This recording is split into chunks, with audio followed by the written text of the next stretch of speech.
Hey y'all, Carolina Tony here. Today the road brings me to near Union, South Carolina, and we are at Musgrove Mill.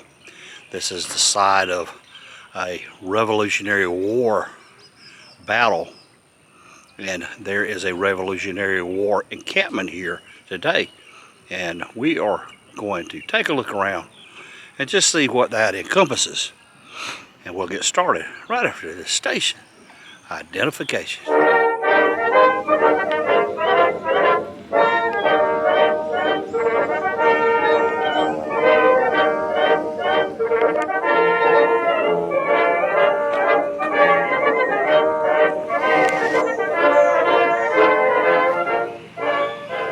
And here is a rundown of everything going on this weekend. I am only going to be here for a very short time. Just a quick look around. Here at Musgrove Mill, this is a living history weekend.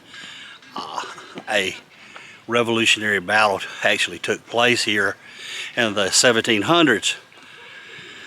But State Park has arranged for these revolutionary reenactors to come and basically give you a small idea of how the soldiers on the frontier lived, what they ate, the crafts that they did, and learn a little bit about history in the 1700s. On August 19th, 1780, Colonel James Williams' Little River Regiment, along with units commanded by Colonels Elijah Clark and Isaac Shelby, met British and Loyalist forces commanded by Colonel Alexander Innes at Musgrove Mill.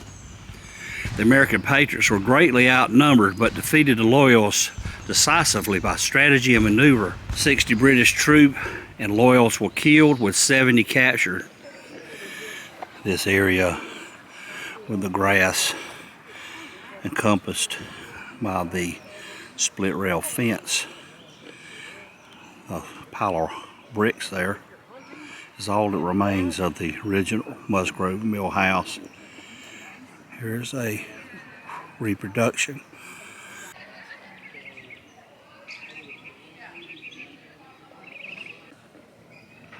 Here's a painting that shows what the Musgrove house would have looked like from a photograph taken around 1930. Here's a interpreter. Let's walk up and see what he's talking about. And then we start to feed him like foods that are like oatmeal, like mashed potatoes, things you real like when you're sick, you take like maybe a soup or a broth, and then start to build up more and more his food till he gets back to health. It's just, that was the thought at that time of how to bring a person back into good health again. They didn't let much coinage in the colonies, so they could get trade. Like in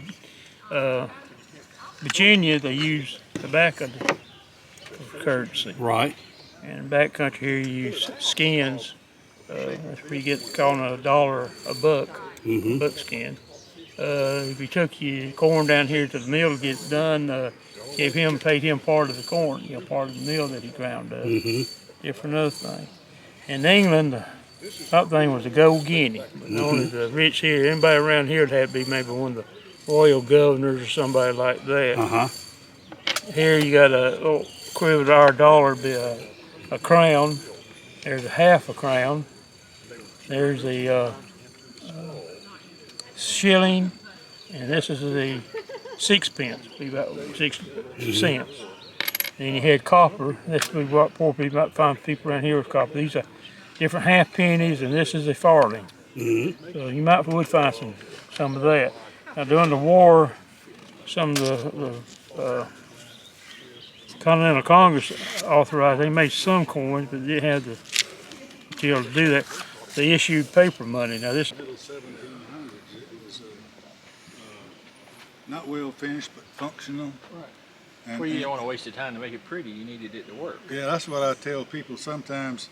Whenever it was a township, a village, or whatever, and you had one blacksmith, a lot of the stuff would be functional, not real pretty. And it was later on when the second blacksmith come in that things started changing. They started putting twists in it and little curls. That's when the on little it. old ladies wanted to use it to hang their flowers. It was prettier. It was prettier. So he was getting the other fellow's business.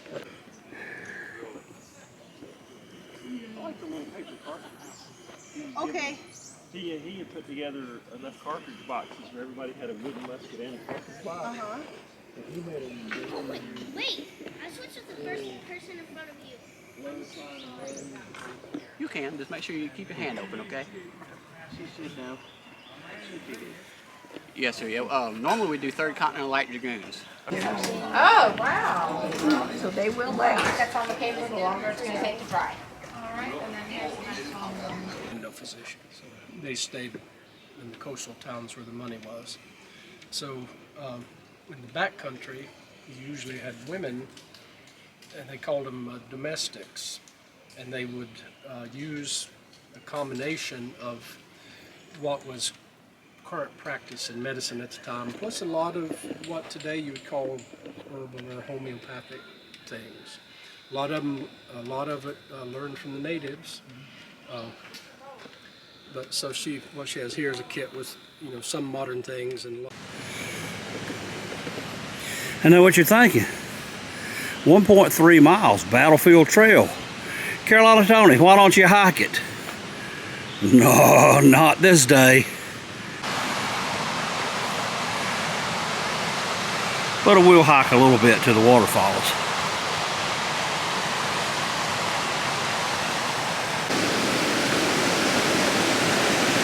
Now, because of the rains that we've had, the water is very muddy today.